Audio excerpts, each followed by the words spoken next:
Good evening, and welcome to a live stream broadcast of the KDHX podcast Tangazo. Tangazo is being broadcast live on the KDHX YouTube channel this evening. I'm your host. I'm Hank Thompson, alongside former St. Louis Public Radio Post-Dispatch and St. Louis American journalist Linda Lockhart. Hi, Thank you. Hank. Thank you for joining us, having me. Linda. Tonight's discussion focuses on the St. Louis International Institute's announced program to attract more Latino immigrants to permanently move into the St. Louis region. Some African American leaders in the St. Louis region have already expressed concerns over the impact this proposed project will have on our public school systems and their efforts to revitalize and restore some long neglected neighborhoods, mostly in North St. Louis. Neglected, I meant to say. Other factors, such as an undermanned police department, already facing policing challenges with traffic control and crime prevention. St. Louis is frequently ranked as one of the most dangerous cities in America. Joining us this evening to help us better understand how this new initiative will benefit the various communities in the St. Louis region is the Executive Director of the St. Louis International Institute, Ari Oberson. And we also have Second Ward Alderman Tom Oldenburg, I should say St. Louis Second Ward Alderman Tom Oldenburg, who does support this initiative, but also has concerns and questions about the implementation of the Latin American Immigration Resettlement Program in St. Louis City. Good evening, gentlemen, and welcome to the KDHX podcast Tangazo. We're going to begin with you, Mr. Oberson, explaining the origins of this initiative and how it's going to impact St. Louis. Begin with the genesis. How did this initiative come about in St. Louis? Well, thank you very much. Before I say anything, I really want to just make some clarifications for our audience. This program is, the number 30,000 has been misconstrued in many publications, and I want to just clarify that. The International Institute's program does not seek to bring 30,000 Latinos to St. Louis. Okay. In fact, in every publication that we've had, we've not even stated a number, because that's really based on it's not something that we have under our control. It's based on the resources that we have and the capacity that we have. You mean your number, your individual number? Yes. Yeah. Mm-hmm. So I wanted to clarify that.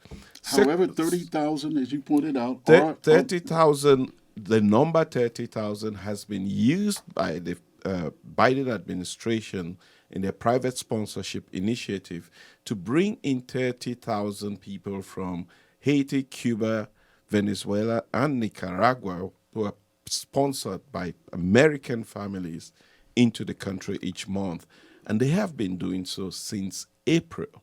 And within this community, St. Louis community, there are families that have taken initiative to sponsor their relatives from Cuba and Haiti and Nicaragua and all of that. So I really wanted to just clarify that at the beginning. Secondly, all references to this is a program of the International Institute of St. Louis and not a program that is endorsed or developed by the mayor of the city of St. Louis. This is our program, and it is my understanding, and I know this as a fact, that the mayor has always said that she is in support of people coming to St. Louis, and has not chosen one program to support over another. Not this particular program. And it's important for people to also understand the International Institute has been doing this in St. Louis since 1919.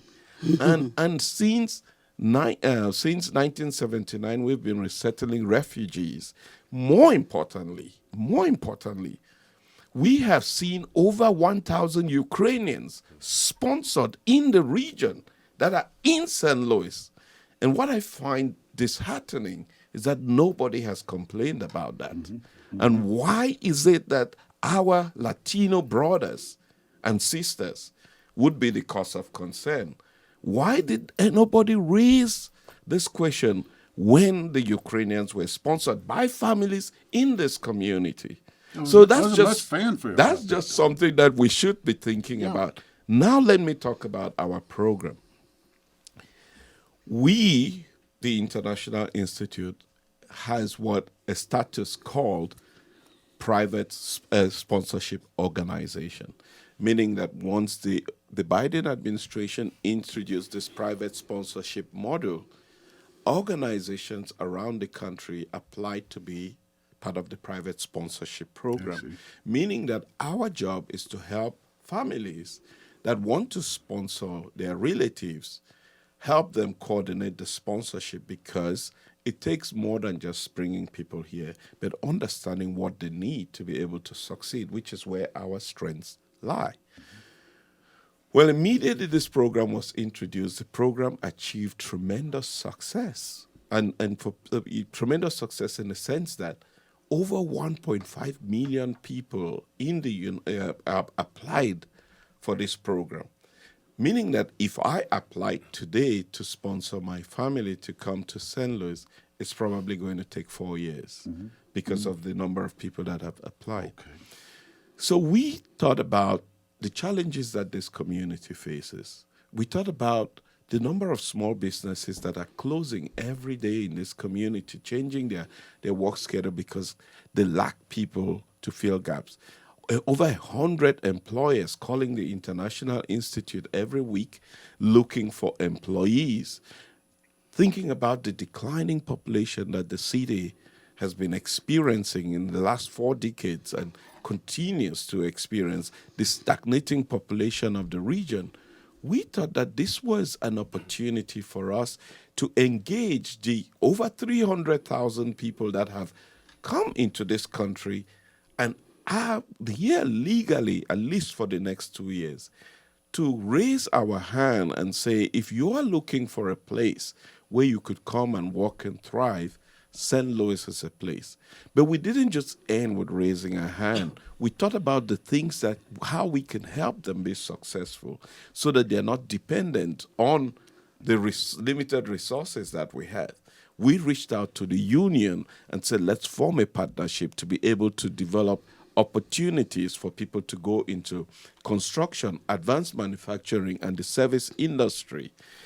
But more than that, when people come into this community, what is the first challenge they face? Is housing. Let's create an opportunity to provide housing for people whilst they're going through this job training program so that they can be housed in the short term. And our experience with the work that we've done for over 40 years is that within 90 days of arrival in this community, we're able to stabilize people and they're able to pay their rents. This is proven. This is work that we've done. In the last 2 years, we've brought in all of these people, and we've not seen very, very, very few people face challenges where they can pay their rents in the 4th month. And even in those circumstances, we still work with those people to find solutions.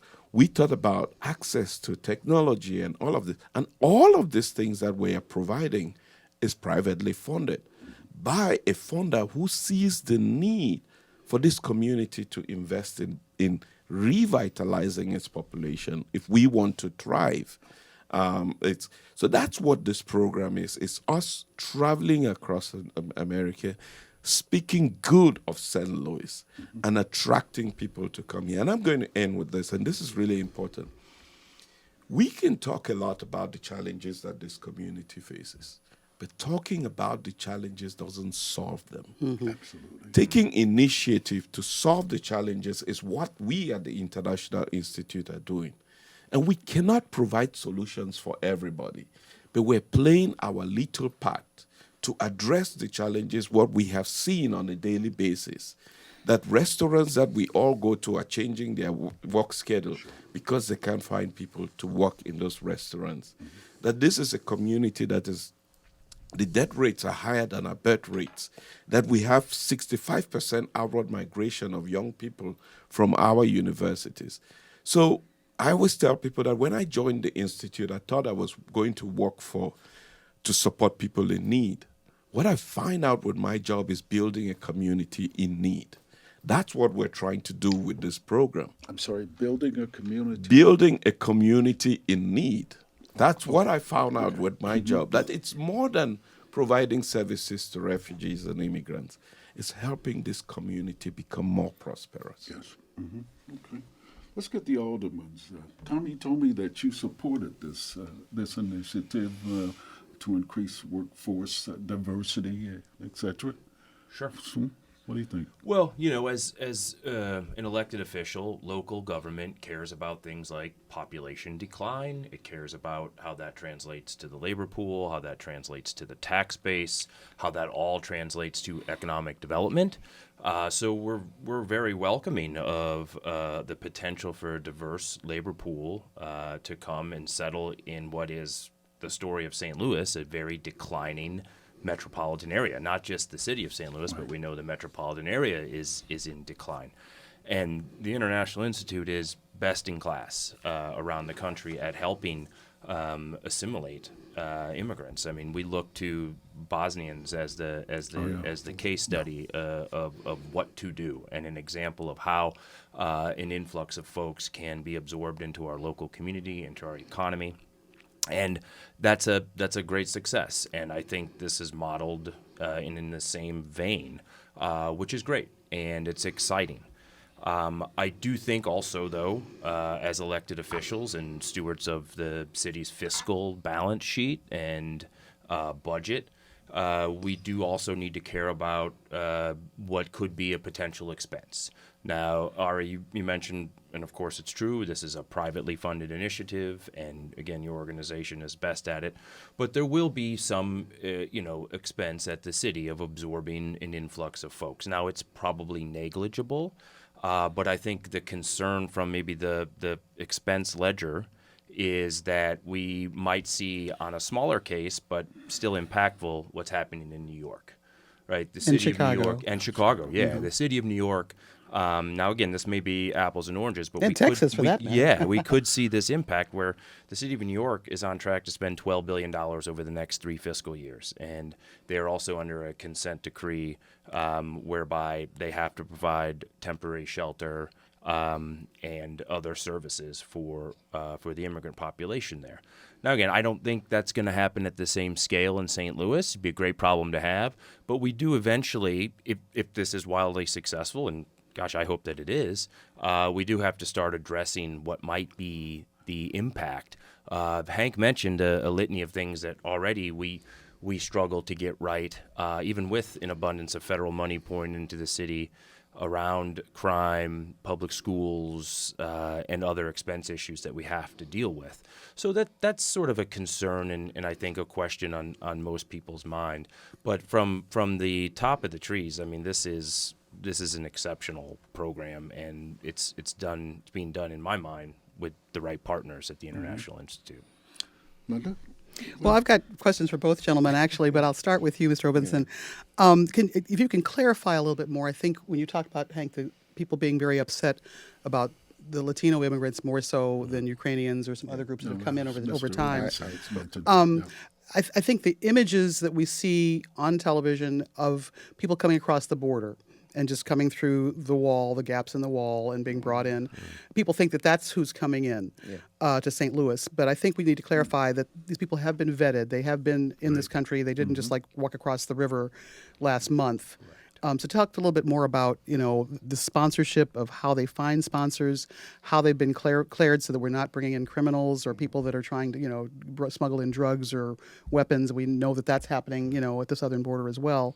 And so I think when people are like, oh, no, we don't want these people coming in, that's the image they have in their mind. So the sponsorship program. Let's start back about vetting. How did they get here in the first place? So it's tax-paying American citizens or residents that fill out an application to sponsor a relative, a family, or an acquaintance that they have in one of these 4 countries. It's important to say tax-paying because you have to submit to the federal government, demonstrate that, 1, you've paid your taxes, up to date with your taxes, but also 2, that you're earning an income that is sufficient for you to provide for a family. You also must demonstrate that you have a certain amount of money, which is per capita. That means you have to put aside $2,375 per individual. So if it's an individual, but you have to put aside enough money to be able to cover the cost of this individual living with you. You also have certain obligations that you commit to in the process to the federal government, and you swear an affidavit, right? Meaning that you're attesting to the fact that all of this is true. Okay. And if it's proven not to be true, of course, we all know the consequences of swearing an affidavit. You end up in jail. And I'm hoping that it doesn't happen. But these are good citizens. They identify the family. That family or individual that is being sponsored actually goes through an interview process. And the Biden administration has created centers in these countries for that process to go.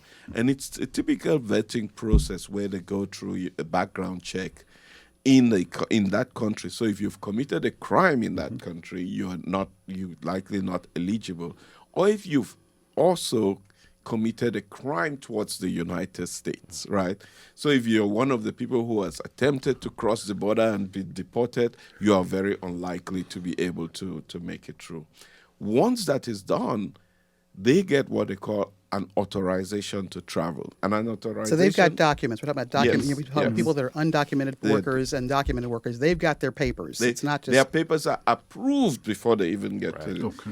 That's important, I think, to distinction. But that's why I say they give you what they call a travel authorization. A travel authorization doesn't mean you can live in the United States because you have to go through an inspection. An inspection means you have to go have a conversation with a border officer at the port of entry, meaning an airport in this case, that not just coming across the border. Not coming or the river. across the border.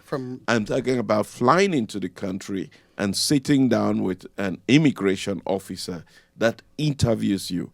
And it's, again, the discretion of the officer.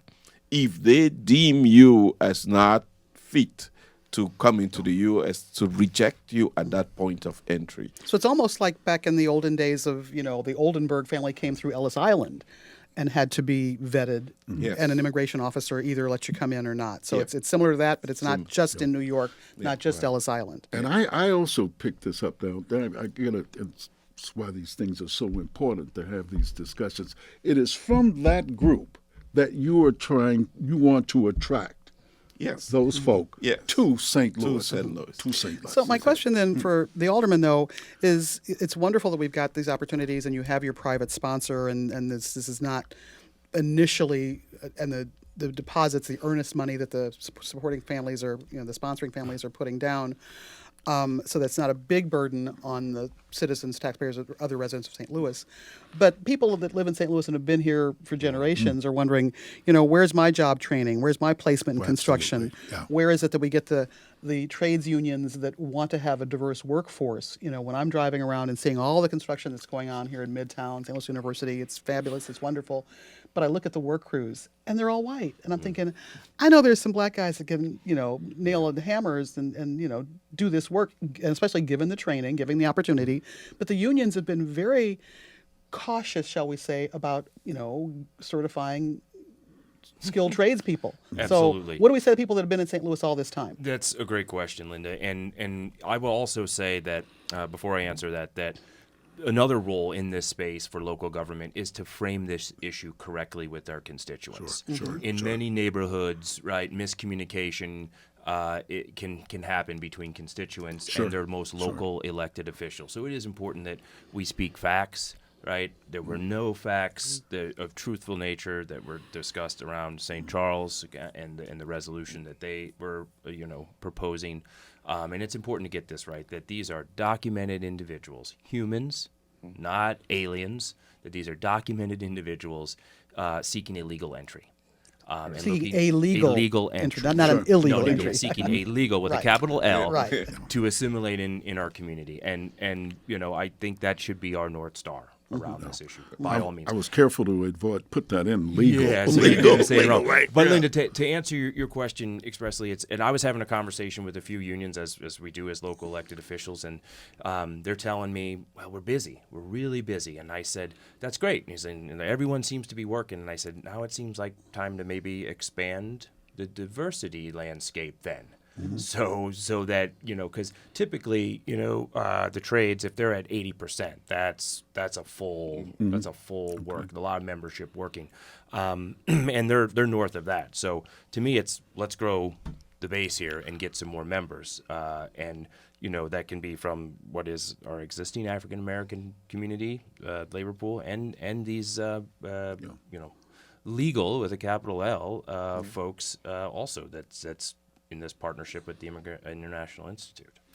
Let Can me I jump back in there? follow up on your- Just go ahead. Let me follow up on your question. Because that's what I want to follow up on. Because to your point, I give much credit to the unions having this conversation with us, admitting the fact that they have to have some diversity.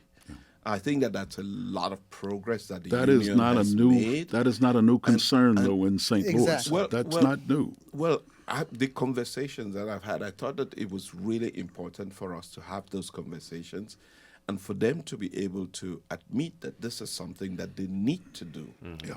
And that we're working with the union to invest even to have this Spanish speaking, because many of them are not going to be English speaking, Spanish speaking, being trained, because we're investing as well in translation of this material for them. And we're doing this in partnership with the unions. I think irrespective of what has happened in the past, we must always try to focus on what lies ahead of us.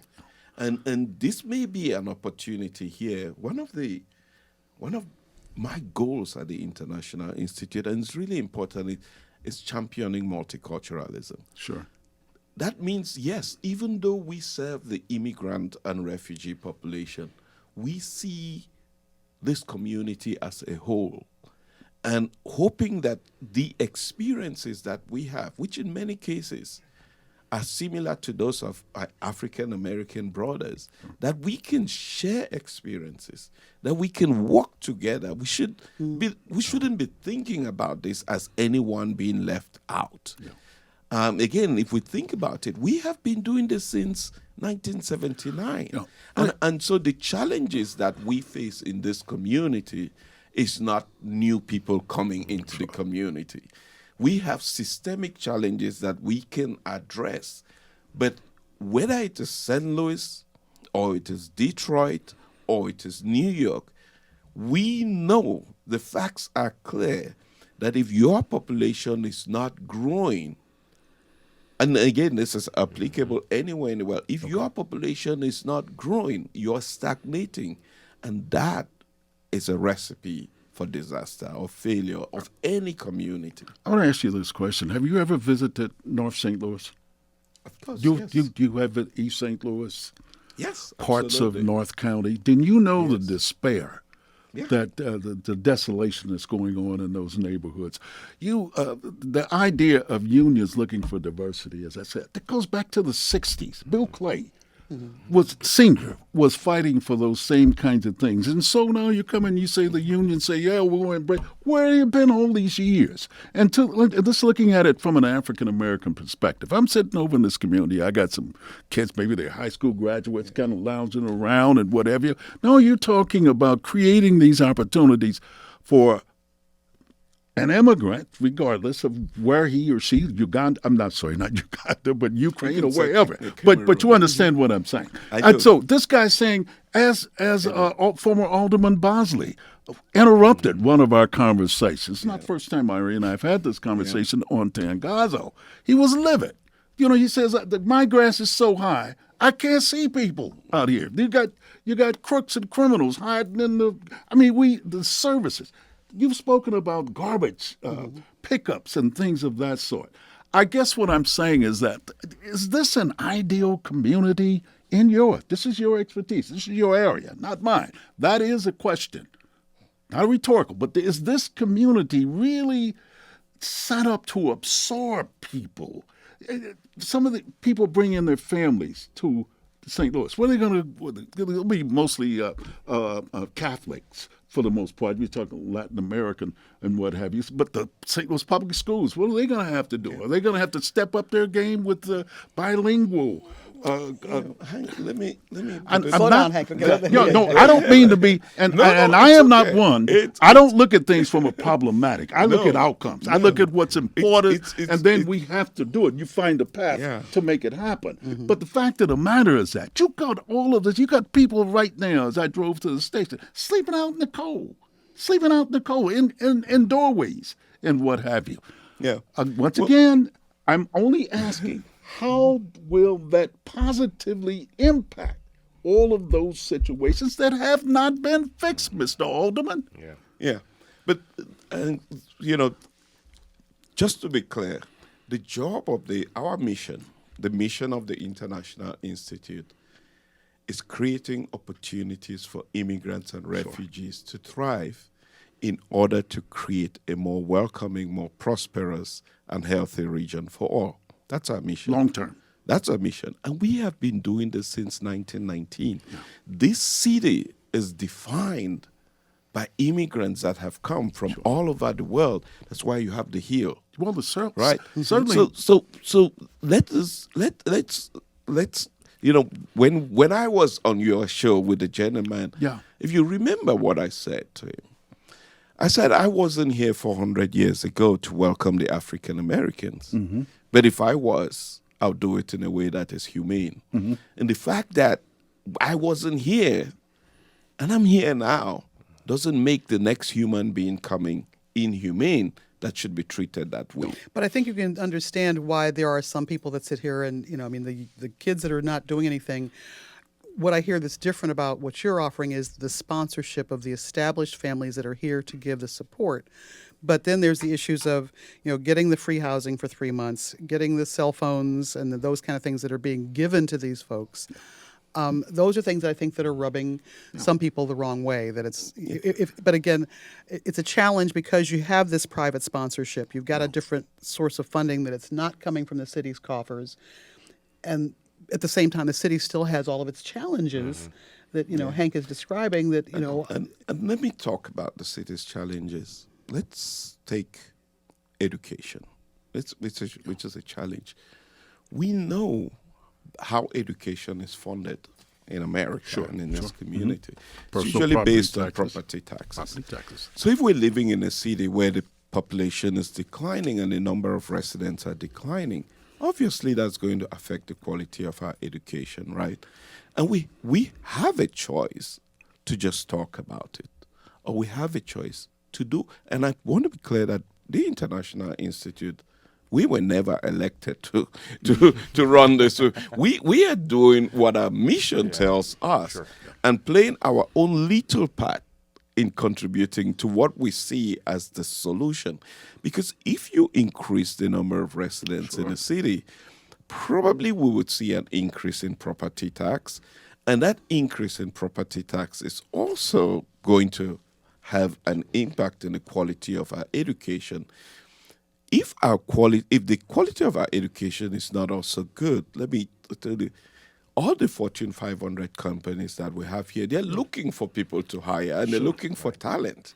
If we cannot deliver that talent, they're going to go somewhere else. They may even move their companies to other places. And at the end of the day, it's the entire community that suffers. I agree with everything that you say. But again, people live in the right here and now.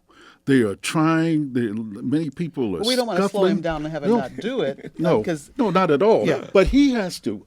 Mr. Robertson, I asked you about the visitation to North St. Louis. What about your black older persons? Do you have relationships with black elected officials? Are they on board with you? Have you discussed how this will help them? As we tried to do, you recall my position with Mr. Bosley. Well, look, you got the 90% of the ward is your buildings are empty. Why don't you have some Afghans move in? Maybe they can stable. Yeah. But he wasn't buying that though. He wasn't buying. But even as we settle people, North County should be a My place that question we're was also related to looking at. Or even black elected North- leaders yes. and City. black elected officials. Well, I think I heard him say That ratio, earlier that that relationship. he didn't have to have buy-in from the city, but we No, need no, buy-in I from the didn't city. say that. Or No. endorsement. You said that the I city didn't did not say- endorse this.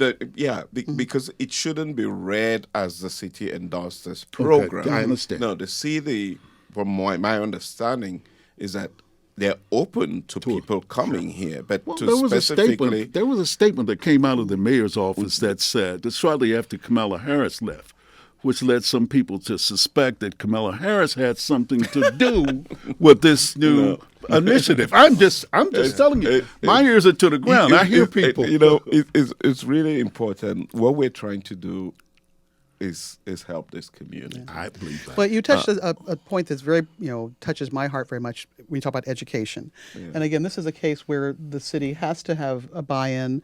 It's my understanding that, Roosevelt High School houses one of the primary programs for its international students. Okay. And they have like 240 students who are there in the program, and students who speak 12 different languages. But on their primary staff working with these students, they have a Spanish-speaking educator, an Arabic-speaking educator, and a Somali-speaking educator. And all the other languages are not addressed. Haitians, I don't know, maybe Haitians do speak Spanish, but I think they speak more French or they speak more patois. French, yeah, French. So they don't have any, French-speaking teachers that can really, be effective in helping the students, assimilate and come in. And so the mystery of not having hard numbers, I think that adds to the Absolutely. concern. Absolutely. That, is it 1,000? Is it, how many people over what period of time are we talking about, which hasn't been defined yet. And after that 3 months of housing, there's again that concern of then where do they go? Are they going to be concentrated more in South St. Louis because there's a more stable housing block, or are we going to have the construction people help rebuild North St. Louis and get population growth over there? So that's where I think the city and the programs do need to have to work together for education, for long-term housing and opportunities for folks, and not just shoveling people onto one side or the other of our community.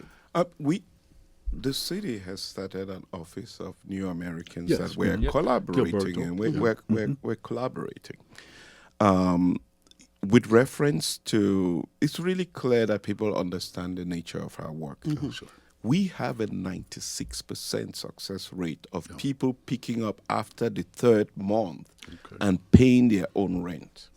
Maybe there's something that people do not understand about the immigrant spirit. I've got to go back. this I've got to go back. Excuse me. I've got to go back to my question. Yes. That is a message that needs to be brought Right. to African American elected officials also. They need to buy in also. You're seeing on TV out in St. Charles County, the whole group of activists and what have you challenging this resolution which has no value except for the what am I looking for? The negativity that The projection. Yeah. The projection.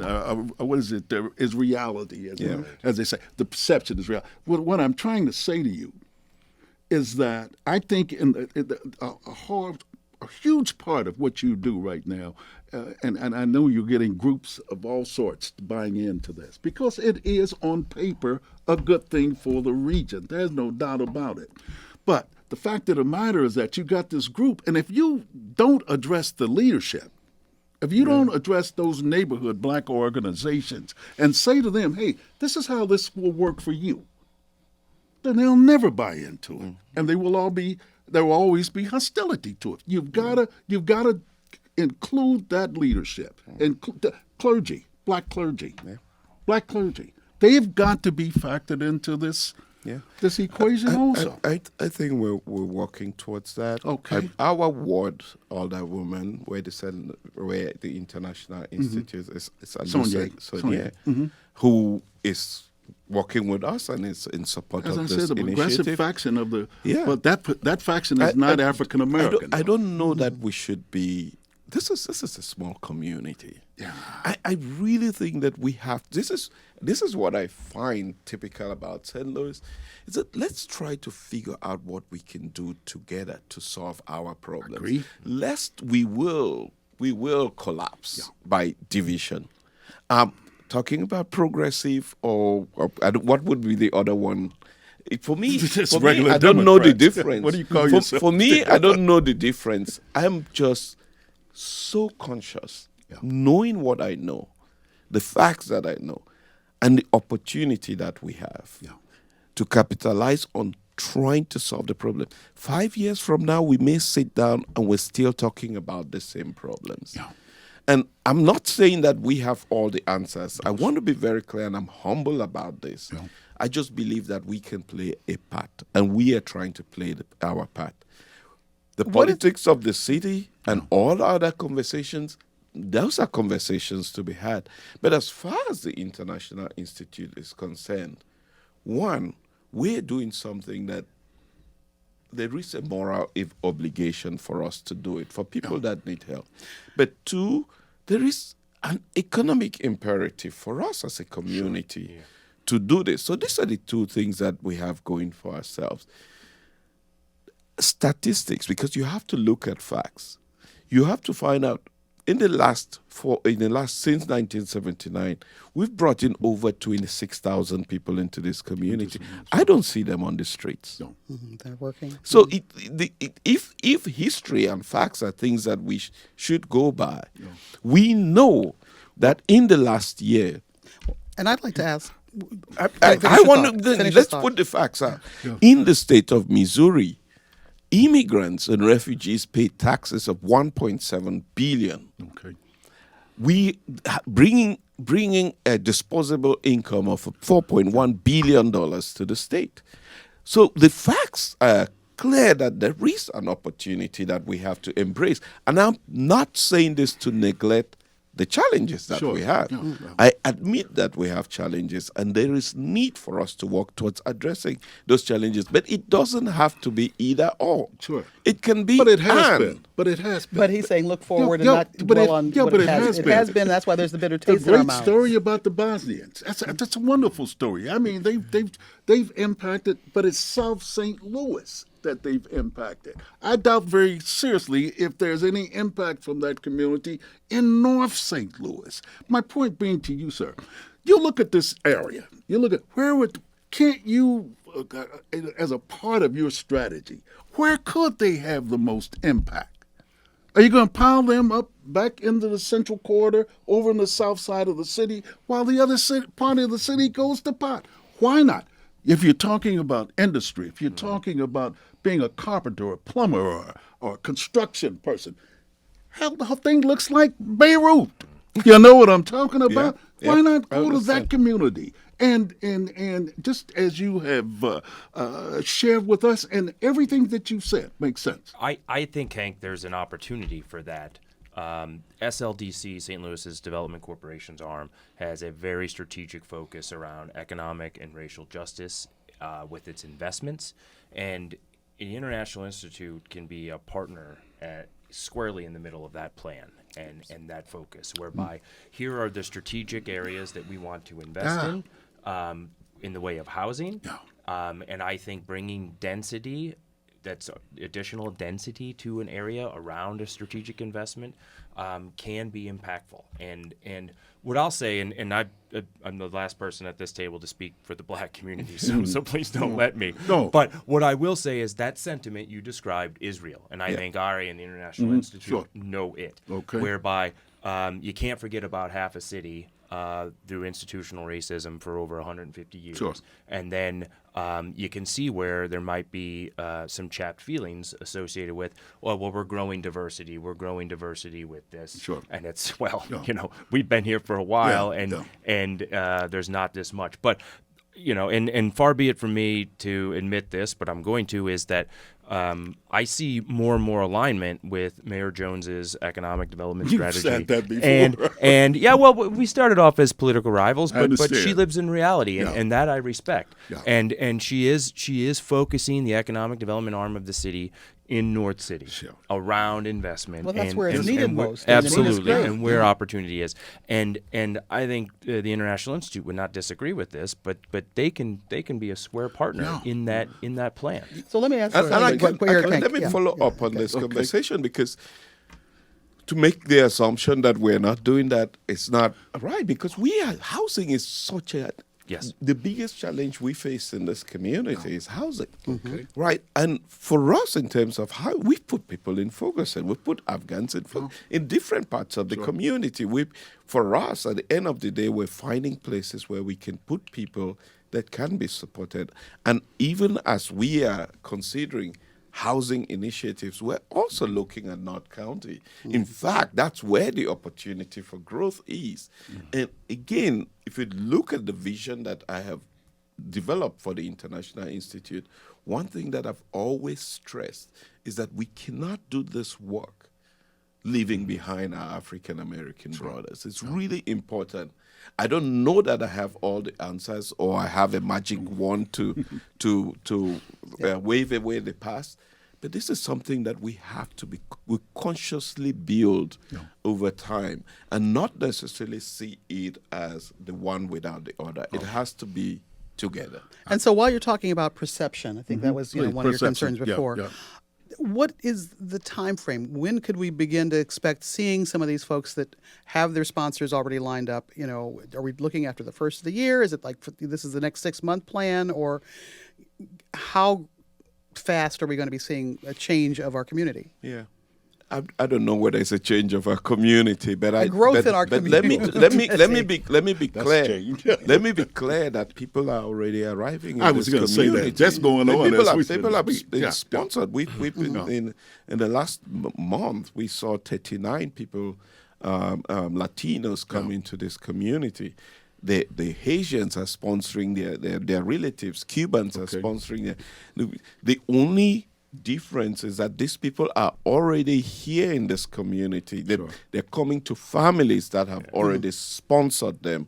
And so they're living with their families. They come to the Institute. We provide them services, but at least they have a place to go back to. So we have not started seeing anyone that's coming where we are housing them yet. And I'll be happy to make that announcement when we have that. But at this point, most of the people who are coming, we've been seeing a steady increase in that number. But they're sponsored by their relatives in this community. And so that's the bottom line, is that this program that we're speaking of specifically is not bringing in people that don't already have a sponsor. That's right. Right. I think that's the kind of thing that's got to be clarified and people have to understand. Agreed. I like the idea of a brown and a black community, if you will. Well, the Hispanic community. Again, there's so much space and so much underuse in that part of the town. You could set up a village there. You could create another town in North St. Louis. But black and brown, that works, and it works for the city also. And to the mayor's credit, as you mentioned, Tom, she has they just announced a new center there at the Rankin Trait, and there's a new manufacturing city going up on at Dr. King. Yes. Is it Dr. King in the Vanderventer or Jeff Vanderloo neighborhood? I think it is. So all of those things will contribute. But and again, our concern, and I'm from an African American perspective. Hey, listen, what's in this for me? What's in this for me? So I think it is incumbent upon your agency, since you're having, I said to him, I thought you were short from your picture. I said, for a short guy, this guy's having all kinds of impact around. He said, you got him out in Jefferson County, out in St. Charles County, going like, oh, man, So I just think as a part of your strategy, get those communities involved. Let them buy in. Show them the value. Show them that this program won't take away from them or push them further back. I think it's incumbent upon you to do that. I have a personal experience of something similar on a different scale a little bit, but my church is going through some transitions, and we're trying to increase membership. A lot of faith communities have had some challenges. And we found a group has found us that wants to partner with us and share our space. And one of the first things, our members are like, well, we don't know these people and we don't, what are they all about? But we sponsored a breakfast. And we said, let's get some of, their leadership to come and sit down and talk with our leadership and our members. So what you're talking about is something like that, where you can have a chance where you can sit down, because in my mind, people are afraid of what they don't know. Yeah, absolutely. And Absolutely. it's like different means bad, not just different. Whether it's the people that are in St. Charles County or it's people in North St. Louis, I don't know these people. I don't know what they're about, and I'm afraid they're going to take something that belongs to me. Yeah. Sure. And so I think what I hear Hank saying is we want to see a way where we can have some serious integration, some serious community where people can see, oh, you've got a family like my family and you want your kids to go to school and you're there going to support your kids to go to school, which is one of our challenges too in North St. Louis, that there are families that are struggling and aren't able to support their kids in schools. And the schools can't do it all by themselves. The city can't do it all by themselves. You know, it's about grass not being cut and those things. We do have a responsibility to ourselves to uplift. And so what I'm hearing and learning more today from, listening to you is that the International Institute has these programs in place. And the people should not be, locking the doors and being afraid of, oh my gosh, all these people are coming in and they all speak Spanish and they're all brown and I just don't know what to do with them. I'm afraid we're just about out of time. A.J. Cervantes was a longtime mayor in the city of St. Louis. He was famous for when anytime anybody brought him a proposal or talking about he would say, he would respond with, where am I in all of this?